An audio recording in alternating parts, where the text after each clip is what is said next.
Hello friends, नमस्कार। मैं राकेश कुमार स्वागत करता हूं आपका आपके पसंदीदा लोकप्रिय एजुकेशन चैनल आर के बायोलॉजी क्लासेज सीखकर में। तो फ्रेंड्स, कल अपन ने चर्चा की थी जो क्लास 12th है एग्रीकल्चर बायोलॉजी, उसका सिलेबस मैंने चालू किया है और लेसन 3rd का पार्ट फर्स्ट कल अपलोड किया था, जिसमें मैंने आपको कीट क्या होते हैं, कीटों का अध्ययन कौन सी ब्रांच में करते हैं, कीट जो फसलों को नुकसान पहुंचाते हैं उनका वर्गीकरण अपन ने देखा था, ऋतु के आधार पर, फसलों के आधार पर, आर्थिक आर्थिक आधार पर भी देखा था और वैज्ञानिक आधार पर भी अपन ने कल चर्चा की थी। अगर आपने कल वाला वीडियो नहीं देखा है फ्रेंड्स, तो डिस्क्रिप्शन में लिंक दिया हुआ है, वहाँ पर जाकर आप वह वीडियो देख सकते हैं। उससे आगे आज अपन चर्चा करेंगे फसलों व भंडारण को नुकसान पहुँचाने वाले कीट। तो आज मुख्य दो कीट, कातरा कीट और सफ़ेद कीट। कातरा कीट अपन कहते हैं रेड हेरी कैटरपिलर होता है, सफ़ेद लेट वाइट ग्रब, इनके बारे में आज अपन चर्चा करने वाले हैं फ्रेंड्स। तो आशा करता हूँ कल वाले वीडियो के आपने नोट्स बना लिए होंगे, उससे आगे आज आप बनाइए। लॉकडाउन में रहते हुए घर पर अच्छी प्रकार से पढ़ाई कीजिए फ्रेंड्स। तो देखिए, फर्स्ट जो कीट है अपने वह क्या है, कातरा। कल कीटों की नॉर्मल जानकारी ले ली थी, उसी से आगे चालू कर रहा हूँ।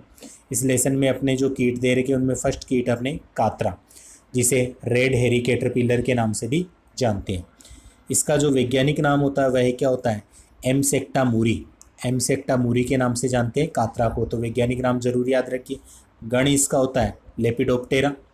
लेपिडोप्टेरा गण होता है, कुल होता है इसका आर्कटिडी। आर्कटिडी इसका कुल अपन मानते हैं। कातरा क्या होता है फ्रेंड्स, एक सर्वभक्षी कीट होता है। कीट की प्रजाति उत्तरी भारत में अधिकता से पाई जाती है, उत्तरी भारत में अधिकता से पाई जाती है, सर्वभक्षी कीट होता है। फिर अगर इसके लक्षणों की अगर अपन बात करते हैं, कातरा के प्रमुख लक्षण क्या होते हैं, तो इसका जो प्रोड का मतलब होता है वयस्क। वयस्क जो स्लब होता है वह स्थूलकाय मध्यम आकार का होता है। वयस्क जो होता है वह स्थूलकाय होता है, यानी शरीर निर्मित और मध्यम के आकार का होता है। काले बिंदुओं वाले सफ़ेद पंख युक्त होते हैं। अपन कह सकते हैं शरीर पर काले बिंदु से पाए जाते हैं और पंख युक्त होते हैं।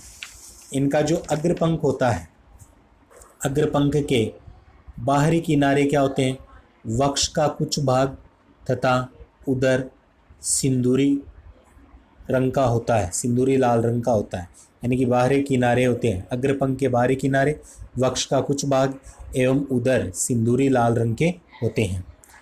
पूर्ण विकसित सुंडी या गिडार 40 से 50 mm लंबी होती है, यानी कि पूर्ण विकसित अपन मान सकते हैं इसकी जो सुंडी अवस्था होती है उसे अपन, यानी सुंडी अवस्था का मतलब होता है इसकी जो लार्वा अवस्था होती है उसे अपन सुंडी अवस्था के नाम से इसे जानते हैं।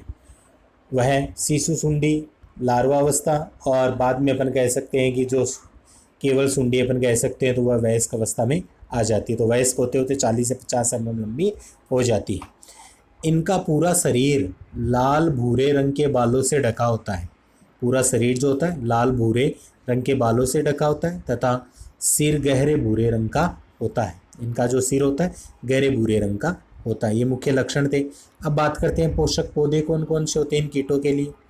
तो खरीफ में पैदा होने वाली करीब करीब सभी फसलों, विशेषतः बाजरा, मक्का, ज्वार, गवार, मूंग, मोट, स्नई, तिल आदि को ये क्या करते हैं, नुकसान पहुंचाते हैं। यानी कि लगभग अपन कहते हैं कि खरीफ की फसलों को ये नुकसान पहुंचाने वाला कीट होता है।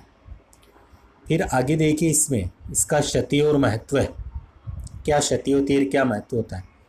इस कीट का प्रकोप जो होता है वह हल्की भूमि तथा कम वर्षा वाले क्षेत्रों में क्या होता है, अधिक होता है। और कीट की जो सुंडी पौधों के कोमल भागों पर समूह में रहकर खाती है, यानी यह जो कीट होता है ये समूह में पौधों पर क्या करता है, आक्रमण करता है। सुंडी का मतलब वयस्क अवस्था आ गई, परंतु कुछ बड़ी होने पर ये अलग अलग पत्तियों तथा पौधों के अन्य मुलायम भागों को खाकर क्या कर देती है, नष्ट कर देती है। यानी कि शुरू में तो अपन कहते हैं कि कोमल भागों पर खाती है समूह में, लेकिन जब यह पूर्ण वयस्क हो जाती है कुछ बड़ी होने पर, तो यह अलग अलग पत्तियों पर तथा पौधों के अन्य मुलायम भागों को खाकर नष्ट करती है। सुंडी रूप में तो अपन मान सकते हैं लार्वा अवस्था के रूप में रहती है, बाद धीरे धीरे अपन मान सकते हैं कि इनका शरीर बढ़ने लगता है। फिर अपन कहते हैं कीट का जो अधिक प्रकोप होने पर यह खेतों को क्या करती है, 100% हानि पहुंचाती है। फिर आगे देखते हैं अपन इनके जीवन चक्र के बारे में कि जीवन चक्र क्या होता है इनका। कि कातरा के जो स्लब होते हैं, मोथ्स, यानी कातरा के जो स्लब है, स्लब अपन कह सकते हैं वैसे पहले की अवस्था, वर्षा ऋतु की पहली या 1-2 अच्छी भारी वर्षा के पश्चात भूमि से रात्रि में ही बाहर निकलते हैं। स्लब कीट अपन कह सकते हैं कि छोटी अवस्था जो होती है इनकी, उस अवस्था में जैसे अपन बारिश वगैरह में देखते हैं, बारिश के पश्चात वह बाहर निकलते हैं कीट, उनकी बात है। बाहर निकलते हैं और प्रकाश स्रोत की ओर क्या होते हैं, आकर्षित होते हैं। इनके जो प्रौढ़ होते हैं, प्रौढ़ मादा स्लब मैथुन के समय कुछ घंटों पश्चात ही क्या होते हैं, अंडे पत्तियों की निचली सतह पर समूह में देती है। मादा स्लब मैथुन के कुछ घंटों पश्चात ही अंडे पत्तियों की निचली सतह पर समूह में देती है और अंडे जो होते हैं वह हल्के पीले रंग के, अंडे जो होते हैं वह हल्के पीले रंग के अपन कहते हैं पोस्त के बीजों के समान दिखाई देते हैं। एक मादा अपने जीवन काल में 1500 तक अंडे देती है। ये बात ज़रूर ध्यान रखिए कि एक मादा जो होती है अपने जीवन काल में 1500 तक अंडे देती है और इन अंडों से 4-5 दिन में अपन कहते हैं कि एक सीसु सुंडी यानी कि लार्वा निकले आती है, जो आरंभ में समूह में, उसके पश्चात अलग अलग क्या करती है, पत्तियों को खाती है। तो सीसु सुंडी लार्वा अवस्था, और केवल सुंडी की बात आए तो वहाँ पर अपन कह देते हैं उससे आगे वाली अवस्था होती है। अब यहाँ पर देखिए फ्रेंड्स, इस डायग्राम में थोड़ा सा इसका जीवन चक्र क्लियर तो नहीं दिख रहा है, लेकिन फिर भी यहाँ पर थोड़ी सी दिखा रहा हूँ आपको। सबसे पहले तो अपन कह सकते हैं कि इसकी जो ये लार्वा अवस्था जीवन चक्र जो दे रखा है, इस अवस्था में अपने को ये प्रदर्शित होता है। फिर बाद में धीरे धीरे इस अवस्था में आता है, फिर आगे यह अवस्था और प्रौढ़ अवस्था अपने को यह प्रदर्शित होती है। तो ये डायग्राम में दिखाया गया है। आगे अपन देखते हैं कि सुंडी जो होती है वह इसका 6 बार त्वचा का निर्मोचन होता है, यानी त्वचा को त्यागती रहती है और उसके पश्चात 15 से 23 दिन पूर्ण विकसित हो जाती है। सुंडी को, इसकी जो सुंडी होती है उसकी अगर अपन बात करें तो सुंडी क्या होती है, वह प्यूपा में परिवर्तित होने से पूर्व भारी संख्या में खेतों से निकलकर आसपास की पर्तीय भूमि में मेड़, झाड़ी तथा वृक्षों आदि के नीचे जाकर 10 से 30 सेंटीमीटर की गहराई पर कोसावस्था में बदल जाती है, यानी कि उनके अंदर छिप जाती है। और यह कोसित या कोसावस्था आगामी वर्षा ऋतु तक 9 से 10 माह भूमि के अंदर ही पड़े हुए रहते हैं, यानी भूमि के अंदर ही ये रहते हैं और बारिश आती है तो बाहर निकलते हैं। साधारण दशाओं में अगर अपन देखें तो साधारण दशाओं में इनका जो जीवन चक्र होता है 26 से 41 दिनों में क्या हो जाता है, पूर्ण हो जाता है, तथा वर्ष में प्राय 1 पीढ़ी व कभी कभी अधिक पीढ़ियाँ भी इनकी पाई जाती है। ये इनका एक सामान्य जीवन चक्र था। फिर बात करते हैं अपन इसके प्रबंधन की। इसका प्रबंधन क्या होता है, सबसे पहले सस्य प्रबंधन। सस्य प्रबंधन आगे अपन बात करते हैं इसके अंदर कि प्रबंधन क्या होता है। तो प्रबंधन में सबसे पहले अपन देखते हैं सस्य प्रबंधन। तो सस्य प्रबंधन में वर्षा ऋतु की पहली अच्छी बरसात के साथ ही रात्रि में वयस्क स्लब क्या होते हैं, भूमि से बाहर निकलते हैं, जिनको खेतों में प्रकाश पास पर आकर्षित कर नष्ट कर देना चाहिए। ये इनका प्रबंधन कर सकते हैं अपन। फिर इसके पश्चात और क्या होता है प्रबंधन, कातरा के जो अंड समूह को प्रस्फुटन हैचिंग होने से पूर्व एकत्रित करके नष्ट कर देना चाहिए। ये तो क्या था, इनका सस्य प्रबंधन था। अब जैविक प्रबंधन की अगर अपन बात करते हैं तो खरीफ फसल की कटाई करते ही खेतों में गहरी जुताई कर देनी चाहिए, जिससे भूमि से बाहर निकलने वाले कोसित को परभक्षी जो पक्षी होते हैं जैसे मैना, कौवा, बगुला आदि खाकर क्या कर देंगे, नष्ट कर देंगे और कुछ उच्च टेम्परेचर से भी मरे जाएंगे। ये जैविक प्रबंधन का अच्छा तरीका होता है कि अपन खरीफ फसल काट ले, उसके पश्चात जुताई कर देनी चाहिए, ताकि भूमि के अंदर जो कीट वगैरह होंगे वो बाहर आएंगे और जो परभक्षी के पक्षी होते हैं वो उनका अपना नष्ट कर देंगे, उनको खाकर, और अधिक टेम्परेचर से भी नष्ट हो जाएंगे। फिर आगे अपन देखेंगे कि जो कीट होते हैं, कीट को अंड परजीव्या ट्राइकोग्रामा प्रजाति एवं टेलिनोमस प्रजाति द्वारा भी नियंत्रित कर सकते हैं। ये भी इसका एक जैविक प्रबंधन होता है। अब रासायनिक प्रबंधन की बात करें तो खेतों में जो सीसु गिडारों के निकलते ही फसलों पर मेलाथियान 5% या क्यूनोलफोस 1.5% चूर्ण का 25 ग्राम प्रति हेक्टेयर की दर से भुरकाव या क्यूनोलफोस 25 EC 1.25 लीटर को 250 से 500 लीटर पानी में घोलकर क्या करना चाहिए, छिड़काव करना चाहिए। ये भी इसका एक मुख्य रासायनिक प्रबंधन माना गया है, यानी क्यूनोलफोस का छिड़काव करके भी इन्हें काबू में किया जा सकता है या नियंत्रित किया जा सकता है। फिर खेतों में अगर माने कातरे का प्रकोप भी खेतों के चारों ओर 30 × 30 सेंटीमीटर की क्या नालियाँ खोदकर मेलाथियान या क्यूनोलफोस चूर्ण से उपचारित कर देना चाहिए, ताकि एक खेत से दूसरे खेत में और खेत से बाहर गमन कर रहे सुंडी जो है वह नाली में गिरकर नष्ट हो सके। तो ये थे फ्रेंड्स अपने जो फर्स्ट कीट था अपने कातरा कीट, उससे संबंधित जानकारी। अब देखिए आगे अपन जानकारी करते हैं सफ़ेद लट सेकंड कीट। फर्स्ट कीट के बारे में आपको पूरी जानकारी बताई गई है, तो उसके नोट्स आप ज़रूर बना लीजिए। फिर आगे सेकंड कीट जो है वह सफ़ेद लट, जिसे वाइट ग्रब कहते हैं। वैज्ञानिक नाम देखा जाए तो इसका होता है होलोट्रिकिया कॉन्सेनगुनिया होता है। अब फ्रेंड्स मानता हूँ कि उतना ज़्यादा अपन क्लियर नहीं बता सकते हैं जितना बोर्ड पर समझा सकते हैं, लेकिन साधनों के अभाव के कारण ऐसे ही मैं आपको पढ़ा रहा हूँ। फिर भी कोई दिक्कत हो तो आप कमेंट्स में मेरे को ज़रूर पूछ सकते हैं फ्रेंड्स। साथ साथ में यहाँ पे पढ़ते रहिए, 2-3 बार वीडियो को ज़रूर देखिए, अच्छे से समझ में आएगा और साथ साथ में नोट्स भी बनाते रहिए। तो सफ़ेद लट का वैज्ञानिक नाम होता है होलोट्रिकिया कॉन्सेनगुनिया, गण होता है इसका कोलियोप्टेरा और कुल होता है मेलेलोनथिडी। यह राष्ट्रीय महत्व का एक सर्वव्यापी नासी कीट होता है। यह क्या होता है, एक राष्ट्रीय महत्व का सर्वव्यापी नासी कीट है और इनको कोकचेपर भृंग, मई भृंग और जून भृंग भी कहा जाता है, यानी इन महीनों में ये क्या करते हैं, ज़्यादा अटैक करते हैं। अब इसके लक्षण की अगर अपन बात करते हैं तो इनका प्रौढ़ भृंग शरीर क्या होता है, काले भूरे रंग का, 18 mm लंबा और 7 mm चौड़ा, और सिर वक्ष व उदर में क्या होता है, डिवाइड होता है। तथा 2 जोड़ी क्या होते हैं, पंख होते हैं, जिसमें अग्र व अग्रपंख मोटे जो विश्रामावस्था में पश्च जोड़ी को ढके हुए रखते हैं, और इसकी जो लट होती है वह सफ़ेद रंग की होती है, यानी कि वयस्क अवस्था से पहले की जो अवस्था होती है लट अवस्था, लार्वा भी कह सकते हैं। इनका सिर भूरा तथा जबड़े क्या होते हैं, मजबूत होते हैं। इनका जो शिशु लट होता है 10 से 12 mm लंबी तथा 2 से 3 mm चौड़ी होती है। लट का जो शरीर होता है, इनका जो लट है यानी कि लार्वा अवस्था, उसका शरीर होता है अंग्रेजी के सी अक्षर के आकार का होता है, यानी सी शेप्ड होता है। ये तो इसकी सामान्य जानकारी। अब इसके पोषक पौधे कौन कौन से होते हैं जिनसे भोजन प्राप्त करते हैं, तो खरीफ में बोई जाने वाले लगभग सभी फसलें मूंगफली, बाजरा, मिर्च, गवार, मूंग, चंवला, सब्जी, फल वृक्षों की पौध आदि से प्रभावित होती है, और भृंगों के बेर, खेजड़ी, नीम, गुल्लर, सेंजना, जामुन, बबूल आदि परपोषी वृक्ष ये खाते हैं, जिन पर ये भोजन के लिए डिपेंड रहते हैं। अभी इनका क्षति महत्व क्या क्या होता है, देखिए ये एक भूमिगत कीट होता है तथा इसकी लटें भूमि, विभिन्न फसलों, सब्जियों, पौधशालाओं के पौधों की जड़ें खाकर क्या करते हैं, उनको क्षति पहुंचाते हैं। इनके जो शिशु गिडार होते हैं, इन्हें ग्रब सर्वप्रथम सड़े गले पदार्थ खाती है, उसके पश्चात जड़ें खाना प्रारंभ कर देती है, और इस तरह जड़ों को क्षति पहुंचाने से पौधे पीले पड़कर धीरे धीरे सूखने भी लगते हैं।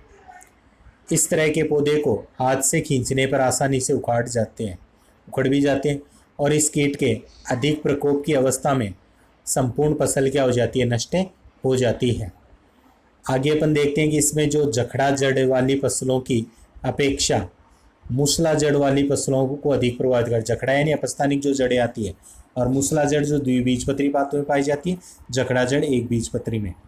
तो यह मूसला जड़ वाली फसलों को अधिक प्रभावित करती है। यही कारण है कि मूंगफली व मिर्च में बाजरा व ज्वार की अपेक्षा अधिक नुकसान होता है, और जो सफ़ेद लट होती है वह विभिन्न फसलों को 20 से 100% तक हानि पहुंचा देती है। आगे देखिए 20 से 100% तक हानि पहुंचा देती है। फसलों को सर्वाधिक क्षति लट की तृतीय अवस्था द्वारा अगस्त माह में पहुंचाई जाती है। इस अवधि में लटें पूर्ण विकसित हो जाती है और लट की भांति भृंग भी बहुभक्षी हो जाते हैं। फल वृक्षों में बेर इस कीट के भृंगों का सर्वप्रिय पोषी पौधा होता है, यानी कि बेर पर यह क्या करते हैं, ज़्यादा आक्रमण करते हैं। अब इसके जीवन चक्र की बात अगर अपन करते हैं तो मानसून या उससे पूर्व यानी कि मध्य मई या इसके आसपास की प्रथम भारी वर्षा 20 से 25 mm के पश्चात इस कीट के प्रौढ़ भृंग रात्रि में लगभग 7:30 बजे भूमि से बाहर आकर पोषी पौधों पर एकत्रित होते हैं और मध्य मई से पूर्व किसी भी बरसात में ये भूमि से बाहर नहीं आते हैं, क्योंकि उस समय पर मानते हैं कि जो लैंगिक दृष्टि से परिपक्व नहीं होते हैं। मध्य मई से पूर्व किसी भी बरसात में भूमि से बाहर नहीं आएंगे क्योंकि लैंगिक दृष्टि से परिपक्व नहीं होते हैं। सबसे पहले अगर अपन देखते हैं इनका डायग्राम है जीवन चक्र का, जिसमें ये अंडा अवस्था, फिर अपन कहते हैं कि ये लार्वा, ये अंडा अवस्था दे रखी है आपके, ये लार्वा अवस्था, फिर इसके पश्चात अवस्था और ये प्रौढ़ अवस्था को प्रदर्शित किया गया है। तो देखिए मादा जो भृंग होता है उसके पश्चात मादा भृंग निकल कर नर भृंग को मैथुन के लिए क्या करती है, आकर्षित करती है। मादा भृंग 2 से 3 दिन में मिट्टी में 10 से 15 सेंटीमीटर की गहराई में अंडे दे देती है और एक मादा अपने जीवन काल में 50 से 60 तक क्या देती है, अंडे देती है। मादा भृंग 30 से 50 दिन तक क्या रहती है, जीवित रहती है और अंडों का उष्मायन काल 7 से 13 दिन तक का होता है। उष्मायन काल का मतलब होता है उनको टेम्परेचर प्रदान करना। इसकी जो लटें होती है, लटें क्या करती है, जुलाई से मध्य अक्टूबर तक क्या रहती है, सक्रिय रहती है। तो मध्य अक्टूबर तक अपन मानते हैं कि ये सक्रिय रहती है। इसके पश्चात भूमि में 40 से 70 सेंटीमीटर की गहराई में उपयुक्त नम क्षेत्र में कोशित में परिवर्तित हो जाती है और लट काल 82 से 113 दिन का जीवन काल होता है और कोशित काल 2 से 3 सप्ताह का इनका माना जाता है। कोशित काल तो अपन मान सकते हैं जिसमें भूमि में चली जाती है वह तो कोशित काल होता है। लट काल अपन मान सकते हैं 82 से 113 दिन जिसमें ये बाहर के रहते हैं। इसके पश्चात यह क्या हो जाते हैं, भृंग में परिवर्तित हो जाते हैं। निवास यह भृंग भूमि में लगभग 1 मीटर गहराई में मध्य मई तक सुसुप्तावस्था में जीवन व्यतीत करते हैं। कीट का संपूर्ण जीवन चक्र 129 से 150 दिनों में पूर्ण होता है तथा वर्ष में एक पीढ़ी ही इनकी होती है। इनके प्रबंधन की अगर बात करें तो इस कीट का नियंत्रण भृंग और लट दोनों अवस्थाओं का उपचार करके किया जा सकता है। बरसात के मौसम में पहली अच्छी वर्षा के तुरंत बाद रात्रि में प्रकाश पास व फिरामोन पास व परपोषी पौधों की शाखाओं पर एकत्रित भृंगों को एकत्रित कर नष्ट कर देना चाहिए। ये भी इसका एक अच्छा तरीका अपन मान सकते हैं इन्हें नष्ट करने के लिए। यानी कि बारिश के पश्चात अपने को क्या करना है कि प्रकाश पास और फिरामोन पास एवं परपोषी पौधों की शाखाओं पर एकत्रित हुई भृंगों को एकत्रित कर नष्ट कर देना चाहिए। ये कार्य 8:30 साय से यानी कि रात्रि 8:30 से 11:30 बजे तक रात्रि में करना चाहिए। यह कार्य 7 से 8 दिन तक नियमित रूप से करना चाहिए। इस कार्यक्रम को सभी पड़ोसी किसानों को मिलकर अभियान के रूप में करना चाहिए तो लाभ मिलता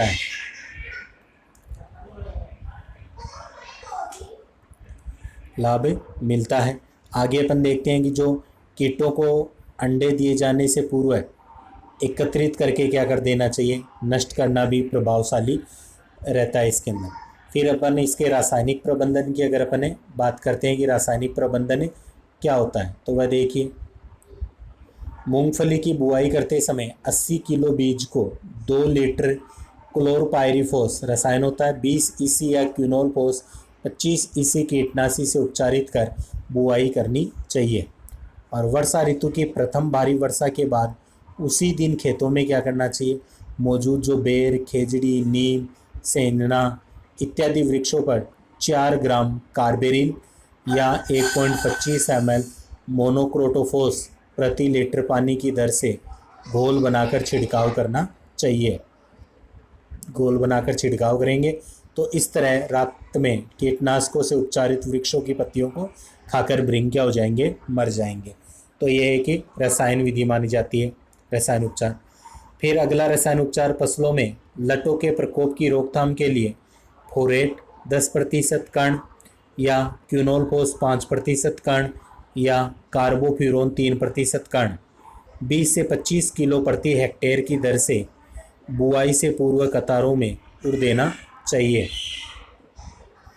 और फिर खड़ी फसल में सफ़ेद लट के नियंत्रण के लिए 4 लीटर क्लोरपायरिफॉस 20 ईसी प्रति हेक्टेयर की दर से सिंचाई के पानी के साथ देना चाहिए। तो ये इसके नियंत्रण की कुछ विधियाँ थी। तो इसी के साथ में आज का वीडियो कंप्लीट होता है। तो आज अपने दो कीटों के बारे में जानकारी प्राप्त की है, कातरा कीट और सफ़ेद लट। इन दोनों के आप लोग नोट्स बना लीजिए और किसी प्रकार की कोई प्रॉब्लम है तो आप मेरे को कमेंट्स में पूछ सकते हैं। वीडियो देखने के लिए आप सभी का धन्यवाद। वीडियो को लाइक कर दीजिए और ज़्यादा से ज़्यादा आपको शेयर भी करना, ताकि अन्य जो स्टूडेंट्स हैं एग्रीकल्चर बायोलॉजी के, उन्हें भी क्या मिल सके, फ़ायदा मिल सके। तो वीडियो को ज़्यादा से ज़्यादा शेयर कीजिए। मिलते हैं अगले वीडियो में अन्य कीट के साथ। आगे अपन पढ़ेंगे टीडा या फटका कीट। तब तक के लिए जय हिंद, जय भारत।